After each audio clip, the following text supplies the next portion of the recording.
Ya, baik kita mulai ya untuk perkuliahan metodologi penelitian dan statistika.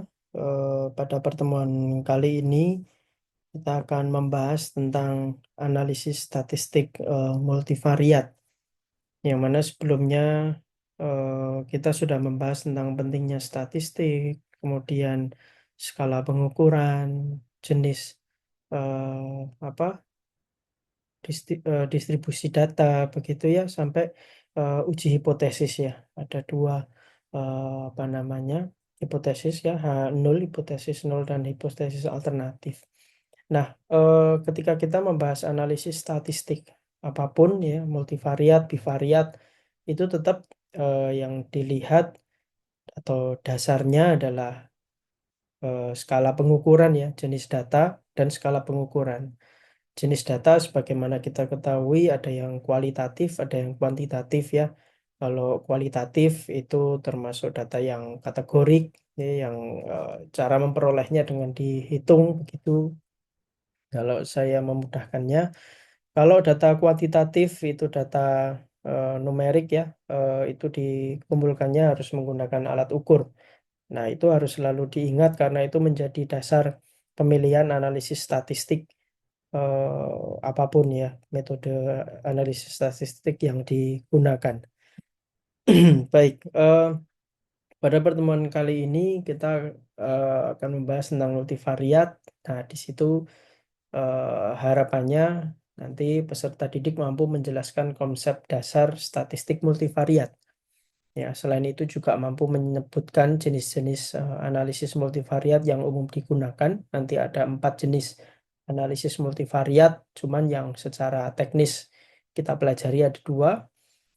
Kemudian dan yang paling penting adalah menginterpretasikan output sederhana dari regresi linear dan regresi logistik yang menjadi 2 dari 4 jenis analisis multivariat yang akan kita bahas, yang sering digunakan dalam penelitian baik skripsi, tesis maupun disertasi.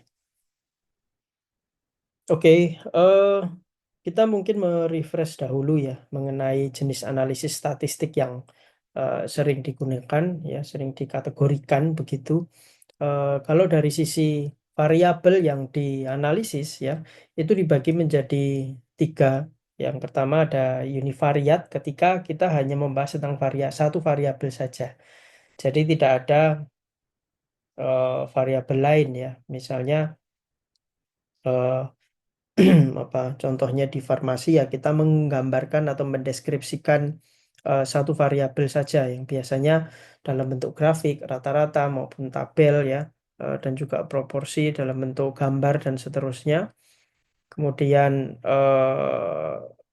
yang kedua adalah jenis analisis statistiknya adalah analisis bivariat, di mana kita kemarin sudah membahas tentang bagaimana 2 variabel itu kita analisis.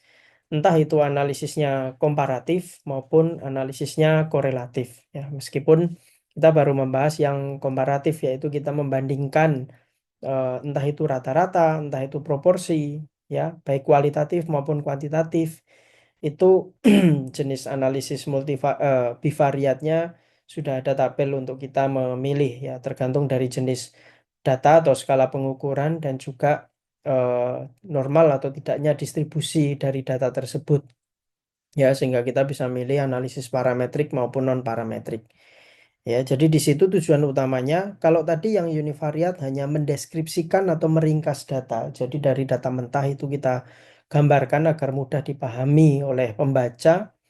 Kemudian kalau yang bivariat ini tentunya kemarin kita fokus di komparatif atau korelatif. Ya, yang kalau komparatif, compare, membandingkan, itu artinya kita melihat ada nggak perbedaan yang signifikan dari 2 variabel tersebut. Kemudian kalau korelatif atau pengaruh, ada nggak pengaruh atau dari satu variabel ke variabel yang lain ya. Misalnya kemarin kalau komparatif ya, kita membandingkan ada nggak kalau misalnya dari beberapa dosis itu pengaruh nggak ke efek, misalnya seperti itu. Atau dari 2 obat misalnya seperti itu, Kemudian kita lihat efeknya berbeda signifikan atau tidak. Ya. Nah, kalau yang korelatif gimana? Kalau korelatif itu biasanya ada semacam gradasi ya, atau gradual begitu. Jadi ada beberapa jenis data, data variabel bebasnya itu bertingkat, misalnya seperti itu. Kemudian kita lihat pengaruh nggak eh, terhadap outcome ya. Misalnya peningkatan dosis terhadap efek ya. Kalau tadi hanya dua misalnya, jenis dua atau tiga ya boleh, itu ada nggak perbedaannya. Tetapi kalau korelatif itu misalnya eh, adanya peningkatan dosis obat, apakah mempengaruhi peningkatan efek juga begitu. Nah, itu korelatif. Nah, kita akan bahas pada pertemuan yang lain. Oke. Nah, kalau yang multivariat pada pertemuan kali ini itu membahas ketika kita punya tiga atau lebih variabel, ya. Jadi kita ingin melihat pengaruh dari beberapa variabel itu terhadap outcome, ya. Misalnya, apakah ini ya, keberhasilan terapi itu dipengaruhi oleh umur, jenis kelamin, dan kepatuhan. Nah, kalau bivariat kan mungkin umur dengan keberhasilan, jenis kelamin dengan keberhasilan, kepatuhan dengan keberhasilan, itu dianalisis satu persatu. Tapi kalau multivariat ini, ada beberapa variabel ya, ada umur, jenis kelamin, dan kepatuhan, itu dilihat interaksi antar variabelnya terhadap keberhasilan terapi. Ya, jadi apakah beberapa variabel yang dimiliki dalam penelitian itu mempengaruhi terhadap outcome atau output ya, outcome dari suatu apa namanya? Ini pengobatan ya, kita ambil contohnya. Ya. Jadi di situ perbedaan jenis analisis statistik. Yang univariat itu hanya mendeskripsikan, menggambarkan dalam bentuk tabel, gambar, grafik, maupun chart seperti itu. Kalau bivariat, Anda membandingkan atau menghubungkan antar dua variabel saja. Tetapi kalau multivariat itu kita melihat interaksi dari beberapa variabel terhadap suatu outcome. Begitu. Oke. Eh, nah, sekarang kita masuk ke jenis analisis multivariat. Ada 4. Ada regresi linear berganda. Regresi linear, mungkin Anda kalau misalnya dulu pernah belajar farmakologi ya, di praktikum terutama, biasanya Anda diminta untuk membuat regresi linear ya, dari beberapa dosis, kemudian pengaruh nggak terhadap outcome. Nah, itu juga bivariat korelatif ya, pengaruh, tetapi juga kalau nanti ini lebih kompleks lagi. Kalau tadi kan hanya dua variabel dosis saja dengan outcome seperti itu, dengan efek misalnya seperti itu, bisa penurunan berat badan, penurunan tekanan darah, dan seterusnya. Tetapi kalau regresi linear berganda, namanya aja berganda, itu artinya beberapa regresi linear tapi digabung jadi satu. Ya, sederhananya begitu. Ya. Kemudian ada regresi logistik. Kalau regresi logistik itu juga sama, melihat beberapa pengaruh variabel bebas terhadap satu variabel tergantung, ya. Kemudian ada juga prinsipal komponen analisis atau PCA, dan juga ada cluster analisis. Nah, apa itu akan saya coba jelaskan satu persatu.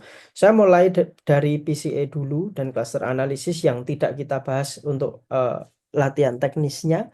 Nanti kita akan banyak berdiskusi, banyak penjelasan mengenai regresi linear berganda dan juga regresi logistik. Ya, baik. Atau secara ringkasnya regresi linear berganda itu digunakan kalau ada beberapa variabel bebas untuk melihat variabel outcome-nya itu adalah data numerik atau data kuantitatif. Itu pakainya regresi linear. Tapi kalau misalnya outcome-nya itu adalah kualitatif, ya tidak, atau terjadi atau tidak gitu ya, atau data kategorik, itu pakainya regresi logistik. Bedanya cuma di situ ya. Jadi outputnya itu numerik, kuantitatif, atau kualitatif atau kategorik. Nah, itu pakainya logistik. Kalau yang numerik, kuantitatif, pakainya yang regresi linear. Ya, itu apa namanya, perbedaannya. Ya. Nah, kemudian contohnya kalau yang regresi linear berganda itu berapa besar kontribusi umur, kepatuhan terhadap kadar HbA1c. Nah, kadar HbA1c ini kan kuantitatif. kita harus mendapatkannya menggunakan alat ukur, ya, harus diukur menggunakan alat ukur sehingga itu termasuk data kuantitatif. Sehingga kita pakainya analisis multivariat. Di situ ada umur dan kepatuhan, ya, dan mungkin ada satu lagi gitu ya. Oh, itu sudah tiga ya: umur satu variabel, kepatuhan satu variabel, dan kadar HbA1c satu variabel. Jadi sudah ada tiga variabel. Nah, itu bisa dibuat regresi linearnya karena luarannya adalah kadar HbA1c. Kalau regresi logistik itu eh, digunakan ketika outcome-nya adalah kategorik, ya. Misalnya, seberapa besar suatu faktor meningkatkan kemungkinan suatu kejadian. Misalnya, apakah dia akan membeli atau tidak membeli, misalnya kayak gitu. Apakah dia akan sembuh atau tidak sembuh, misalnya seperti itu. Ya, nah itu pakainya regresi logistik ketika luarannya adalah kategorik. Nah, cuman bedanya dengan regresi linear, di regresi logistik itu bukan sesuatu yang mutlak, ya, luarannya. Makanya disebutnya odds ratio atau kecenderungan, ya, rasio kecenderungan. Apakah kecenderung sembuh atau cenderung tidak sembuh. Nah, cenderung sembuhnya berapa persen, cenderung tidak sembuhnya berapa persen. Nah, itu yang dianalisis di regresi logistik. Kita akan bahas nanti lebih dalam. Kemudian kita akan bahas tentang misalnya PCA dan cluster analysis. Yang pertama adalah Principal Component Analysis atau PCA. Ini merupakan uji statistik yang tujuannya itu hanya untuk mereduksi banyak variabel menjadi beberapa komponen utama tanpa kehilangan terlalu banyak informasi. Jadi misalnya Anda sedang membuat kuesioner gitu ya, kemudian pertanyaannya banyak begitu. Nah, kalau misalnya pertanyaan banyak itu kadang menyulitkan, ya, oleh kepada apa, menyulitkan peneliti untuk menyimpulkan gitu. Sebetulnya aspek-aspek yang pentingnya itu apa saja. Nah, itu pakainya Principal Component Analysis. Jadi di sini analisis multivariatnya tidak mencari hubungan sebab akibat. Nah, oleh karena itu saya tidak membahas detail di sini. Karena biasanya kalau untuk skripsi, tesis, disertasi itu biasanya digunakan untuk mencari hubungan sebab akibat. Misalnya apa? Intervensi dari peran apoteker terhadap kepatuhan. Nah, itu kan sebab akibat. Sebabnya apa? Intervensi apoteker. Akibatnya apa? Nah, kepatuhan dalam minum obat, misalnya begitu. Atau dosis dengan efek, ya, misalnya ada nggak sebabnya apa, berarti peningkatan dosis. Nah, efeknya apa, apakah terjadi peningkatan efek yang di, atau akibatnya adalah peningkatan efek dari obat itu tadi. Jadi PCA ini hanya menyederhanakan data agar lebih mudah dianalisis atau divisualisasikan. Sebagai contoh, misalnya Anda menyebar kuesioner kepuasan pasien berisi 12 pertanyaan.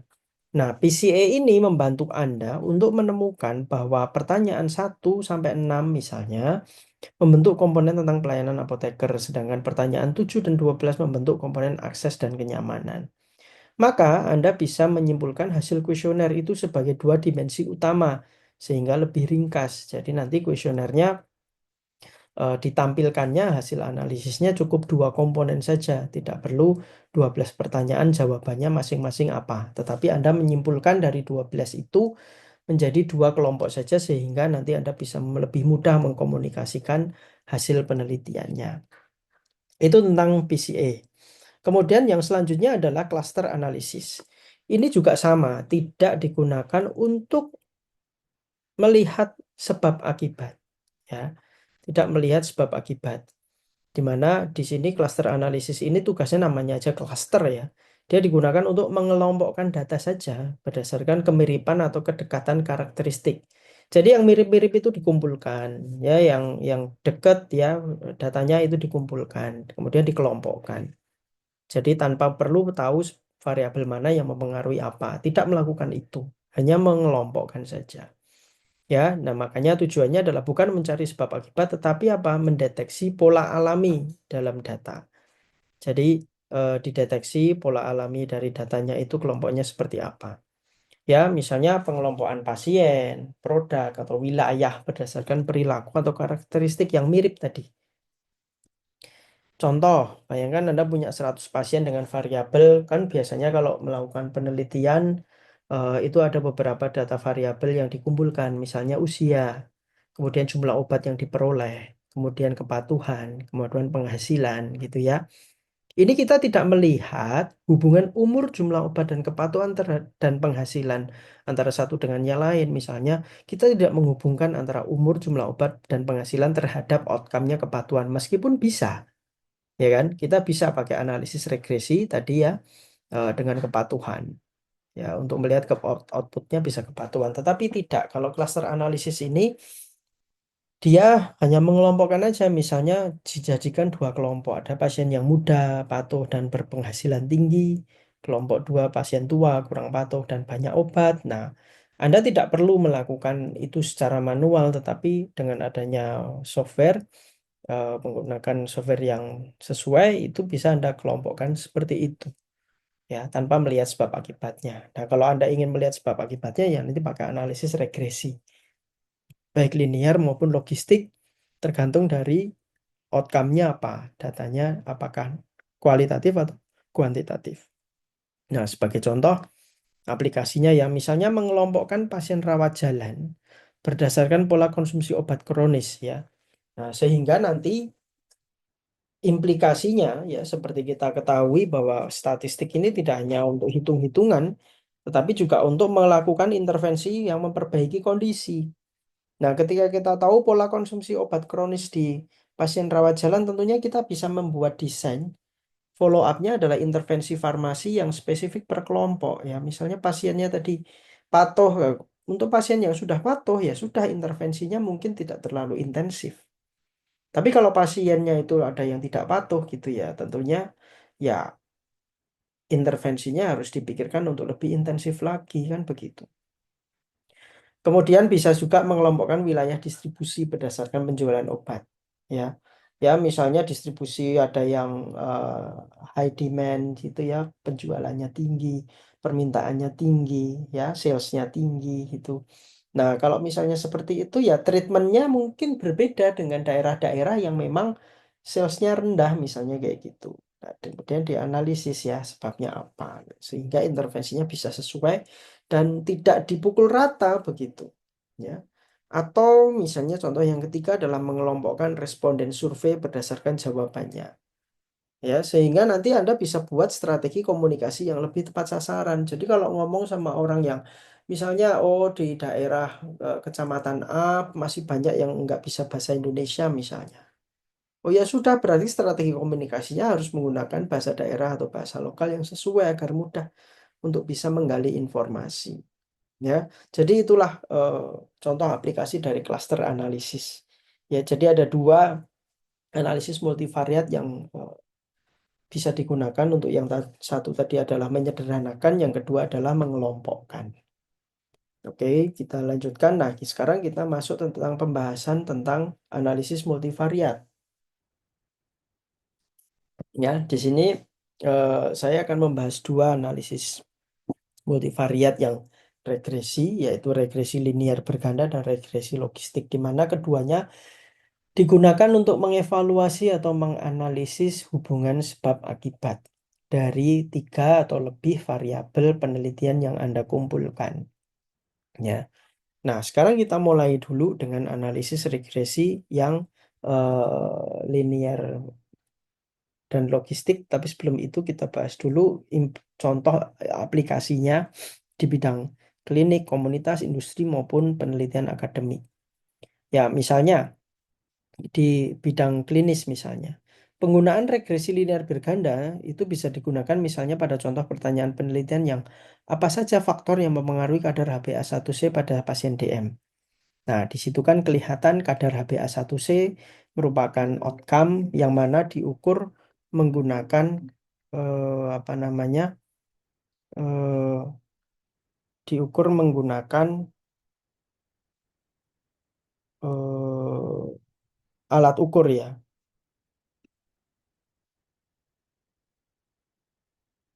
Nah, di situ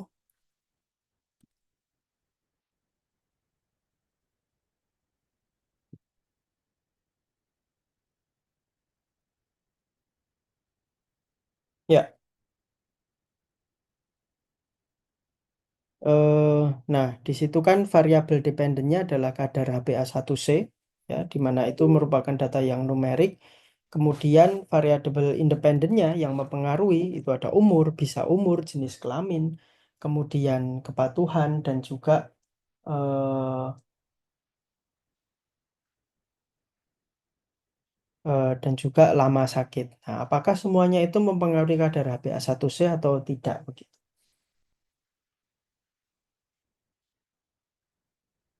Kemudian kalau contoh di regresi logistik ya, apakah jenis terapi dan kepatuhan mempengaruhi keberhasilan? Nah, keberhasilan itu kan kategorik ya, kualitatif ya, bisa berhasil, bisa tidak. Nah, yang mempengaruhi apa? Mungkin jenis terapi, kepatuhan, usia. Di situ ada empat, empat variabel yang dianalisis secara simultan ya, apakah mempengaruhi keberhasilan terapi. Ya, itu contohnya. Kalau di komunitas misalnya, apa saja faktor yang mempengaruhi skor kualitas hidup? Nah, skor kualitas hidup itu kan kuantitatif ya, ngukurnya pakai kuesioner. Jadi pakai alat ukur. Nah, yang mempengaruhi kualitas hidup apa? Bisa variabel independennya, dukungan keluarga, kepatuhan, dan juga jumlah obat. Nah, kalau yang didukung oleh keluarga, mungkin skor kualitas hidupnya lebih tinggi. Kalau yang patuh, mungkin skor kualitas hidupnya lebih tinggi. Kemudian jumlah obat ya, mungkin kalau lebih sedikit, jadi dia kualitas hidupnya lebih tinggi karena tidak terganggu dengan seberapa sering dia minum obat, kan begitu. Atau mungkin efek samping yang banyak kalau obat yang diperoleh itu banyak. Kalau di komunitas, contoh penggunaan regresi logistik, misalnya faktor apa yang mempengaruhi kemungkinan pasien membeli obat di swasta atau puskesmas? Ya, berarti outcome-nya apa? Oh, beli obatnya di mana? Apakah apotek, swasta, atau puskesmas? Nah, apa yang mempengaruhi ini? Variabel bebasnya adalah, variabel independennya adalah bisa akses, bisa pendidikan, bisa asuransi. Ya, jadi ketiga variabel akses, pendidikan, asuransi itu apakah mempengaruhi orang itu belinya di puskesmas atau di apotek? Nah, dia cenderung beli di puskesmas atau cenderung beli di apotek itu, ya. Jadi itu contoh aplikasi di komunitas. Kalau di industri, ya, regresi linear digunakan misalnya apa yang mempengaruhi volume penjualan suplemen. Berarti luarannya apa? Variabel bebas, variabel tergantungnya adalah volume penjualan. Volumenya kan berarti berapa nih penjualannya. Nah, apa yang mempengaruhi? Ya mungkin bisa di harga, promosi, dan pendapatan daerah itu sendiri. Ya tentunya kalau harganya rendah, volumenya naik. Promosi kalau sering ya penjualannya naik. Pendapatan daerah kalau tinggi ya mungkin bisa naik, kan begitu. Nah, kalau contoh regresi logistik, nah apakah promosi dan bentuk kemasan mempengaruhi keputusan membeli? Ya, di sini kecenderungan ya, kecenderungan orang itu membeli atau tidak membeli.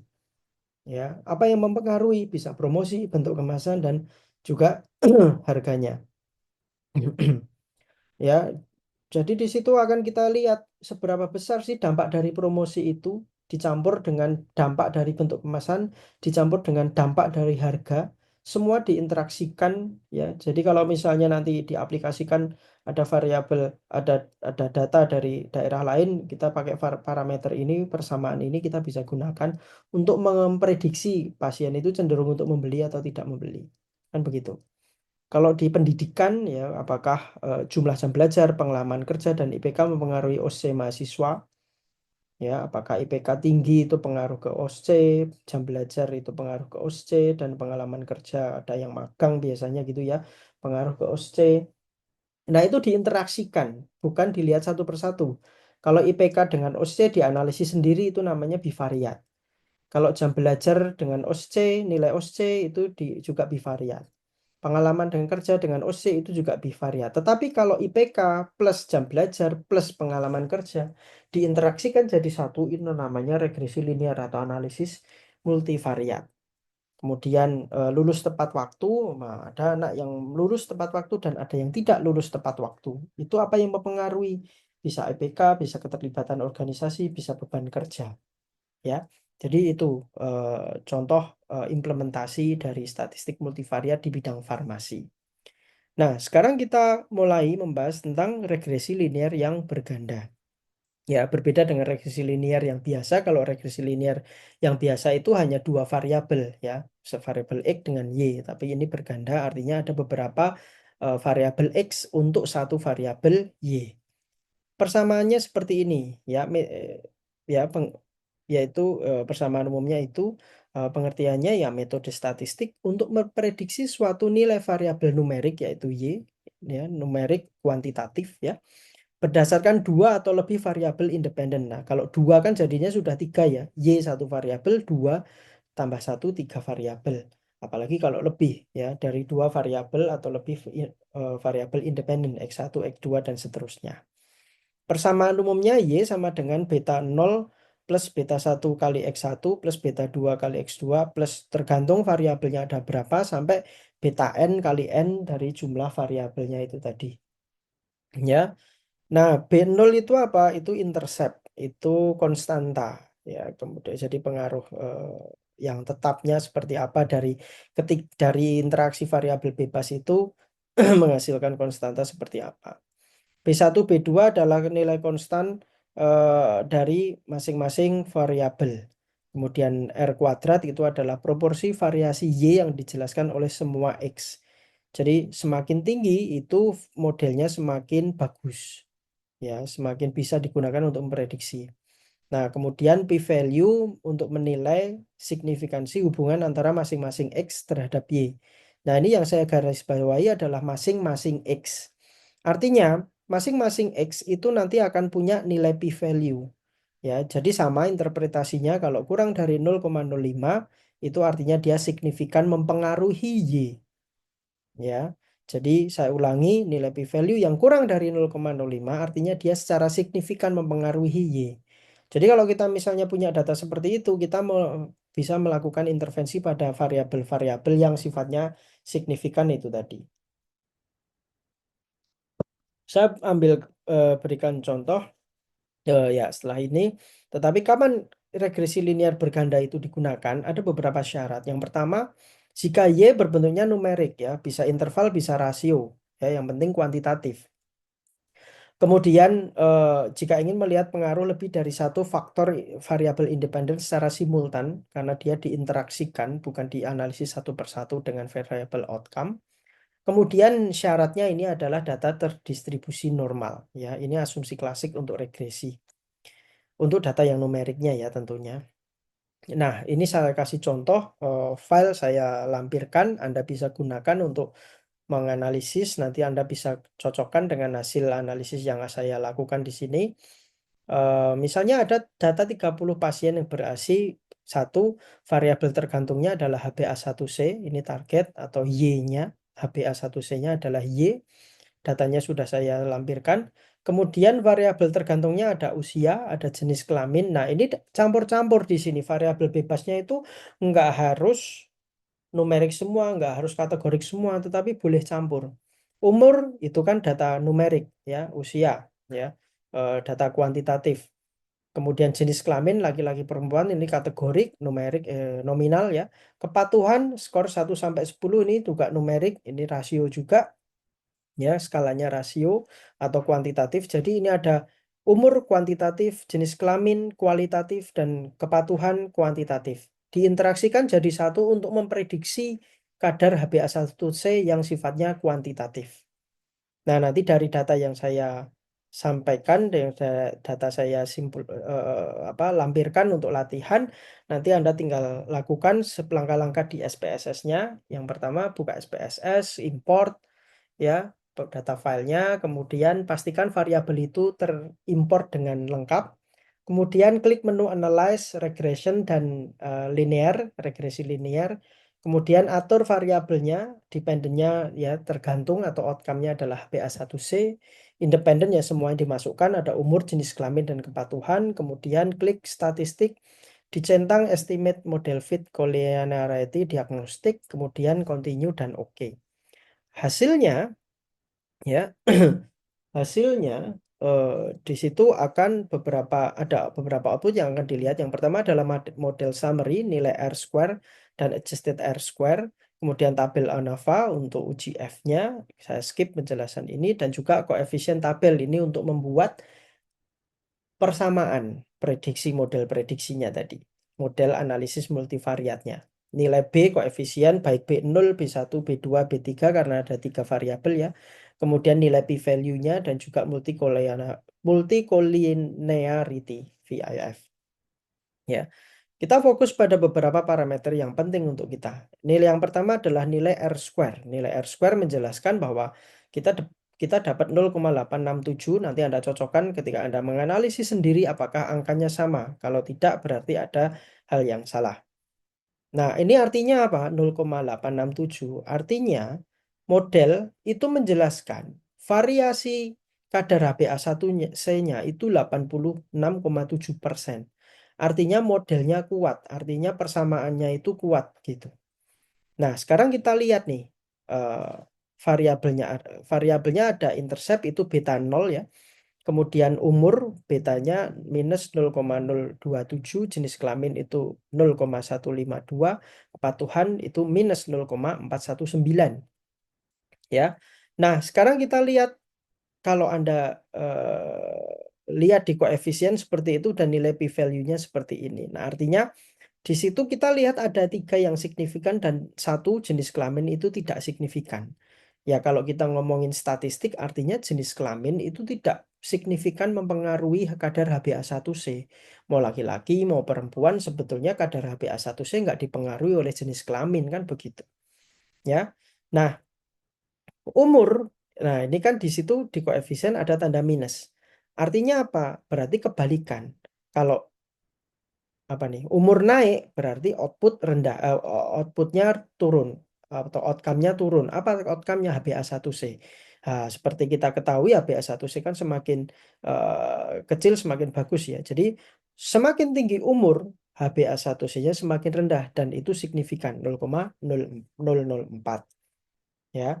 Jadi semakin dengan meningkatnya umur seseorang itu dia akan HbA1c-nya akan turun ya berdasarkan data yang kita peroleh. Kemudian yang kepatuhan juga sama. Semakin tinggi kepatuhan, kalau kepatuhannya naik ya di sini kepatuhannya naik karena dia pokoknya kebalikan HbA1c-nya turun. Jadi kalau patuh HbA1c-nya turun. Nah, ini logis kan begitu. Orang patuh mesti HbA1c-nya akan turun mendekati normal kan begitu. Dan ini signifikan kuat. Nah, kalau kita buat seperti ini berarti persamaannya HbA1c sama dengan koefisien B0 9,58 dikurangi ya koefisien umur 0,027 jadi umur pasiennya berapa, kemudian jenis kelaminnya apa ya ditambah plus 0,15 kali jenis kelaminnya apa, kemudian minus 0,42 dikali kepatuhannya berapa ya. Nah, di sini kan kita jadi bisa mengintervensi ya ketika kita punya data seperti ini. Intervensinya apa? Oh, berarti kalau misalnya umur kita nggak bisa mengintervensi, jenis kelamin kita juga tidak bisa mengintervensi. Oh, di sini kepatuhan dia signifikan kuat. Artinya kita harus berusaha agar pasien itu patuh, agar nanti HbA1c-nya bisa terkontrol, bisa rendah seperti itu. Ya, jadi di sini implikasinya, ya seperti itu. Oke, ini adalah grafik prediksi dan aktual. Kalau prediksi itu adalah yang garis-garis putus-putus merah ini. Artinya semakin tinggi HbA1c prediksi ini untuk yang aktual ternyata ketika kita plotkan itu ya searah begitu. Jadi makanya tadi R-square-nya ya relatif bagus ya, variasinya ada tetapi tidak terlalu beda dengan garis, tidak terlalu jauh dengan garis yang diprediksi. Jadi garis prediksinya itu tidak terlalu apa, sorry, bintang-bintang apa silang-silangnya itu kan itu hasil pengukuran aktualnya. Nah, ketika kita buat garis di tengahnya ternyata bedanya atau jaraknya tidak terlalu jauh daripada garis yang sudah dibuat, gitu ya. Itu tentang apa namanya? Tadi interpretasinya sudah saya jelaskan dan implikasinya dan tindak lanjutnya ya tadi kita perlu mengintervensi karena jenis kelamin dan usia itu tidak bisa diintervensi ya tentunya kita harus melakukan intervensi atau perbaikan ya pada kepatuhan. Berarti effortnya harus ditingkatkan untuk meningkatkan kepatuhan agar HbA1c-nya turun kan begitu. Oke. Kita lanjutkan untuk yang regresi logistik. Seperti tadi yang sudah saya jelaskan, kalau regresi logistik ini digunakan untuk memprediksi output atau outcome yang sifatnya kategorik.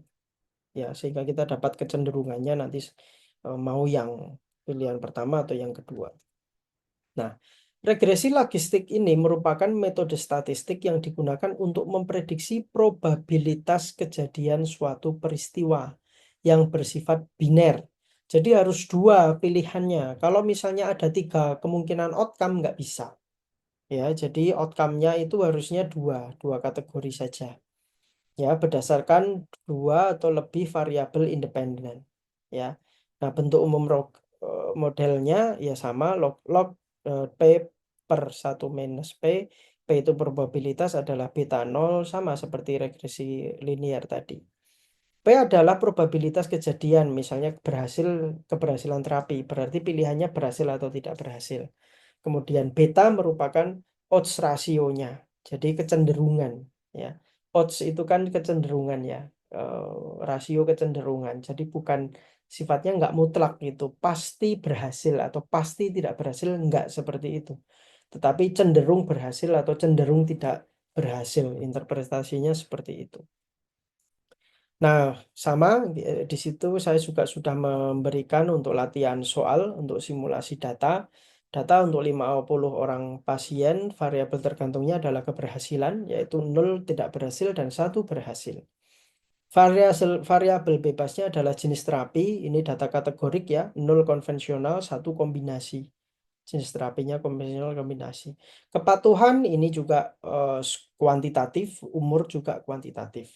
Hasilnya kita lihat, sorry, mungkin langkah-langkahnya dulu. Buka SPSS, kemudian import file ke Excel, file Excelnya ke SPSS, dicek dulu apakah sudah masuk semua variabel, kemudian dianalisis, analyze regression binary logistik, ya binary di situ karena outcome-nya cuma ada 2 ya, yes or no, berhasil tidak berhasil dan seterusnya. Atur variabel dependennya keberhasilan, kovariat atau variabel independennya adalah jenis terapi, kepatuhan dan umur, ya. Pastikan dependen bersifat biner 0 atau 1, hanya 2 pilihan ya. Kemudian klik tombol kategorikal, masukkan jenis terapi, klik kemudian klik change ya. Kemudian centang first untuk referensi, misalnya konvensionalnya menjadi reference case-nya. Kemudian cek confidence interval for exponential beta, kemudian Hosmer-Lemaitre goodness of fit, kemudian continue dan oke. Hasilnya yang akan dilihat adalah omnibus test of model coefficient, apakah model signifikan atau tidak. Kemudian Hosmer-Lemaitre test itu untuk goodness of fit. Kemudian model summary, Naegeli-Kerr ke org square. Kemudian variabel dari equation, coefficient beta dan exponential betanya atau odds rasionya dan p-value-nya. Nah, silakan dilakukan nanti menggunakan data yang sudah saya lampirkan. Kemudian tadi menggunakan langkah-langkah yang sudah saya sampaikan. Kemudian hasilnya seperti ini. Ya, kita lihat variabelnya dulu yang dalam tabel dulu. Untuk intercept atau beta 0 itu minus 1,814. Jadi kesemuanya itu interaksi dari jenis terapi, kepatuhan, dan umur itu menurunkan kepatuhan kecenderungannya. Ya, jadi tidak perlu diinterpretasikan secara klinis untuk yang beta 0 ini. Kemudian jenis terapi plus. Jadi terapi kombinasi meningkatkan kecenderungan untuk berhasil. Ya, ya jadi kalau dikasih obat kombinasi meningkatkan keberhasilan terapi. Kepatuhan ternyata juga apa namanya?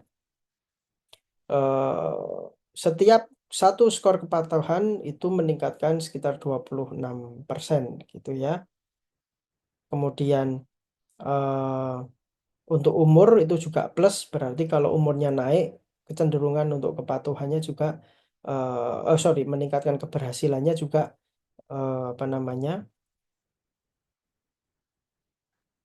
meningkatkan kecenderungan untuk keberhasilannya juga bisa naik gitu ya. Nah, tapi ini nggak signifikan. Nah, Anda bisa cek p-value-nya ya. Ini saya lupa tidak memasukkan nilai p-value-nya. Nanti hasilnya ada di situ. Kemudian odds yang diperoleh dengan cara E dipangkatkan dengan nilai betanya. Nah, kenapa kok tadi itu dapat kurang lebih 26% dari nilai betanya 0,233, yaitu tadi OR kepatuhan itu E pangkat 0,233 sama dengan 1,26, artinya naik 26%. Kalau untuk jenis terapi itu sangat signifikan ya, sampai 4 kalinya, naiknya 4 kalinya, jadi sangat tinggi sekali untuk mempengaruhi keberhasilan terapi.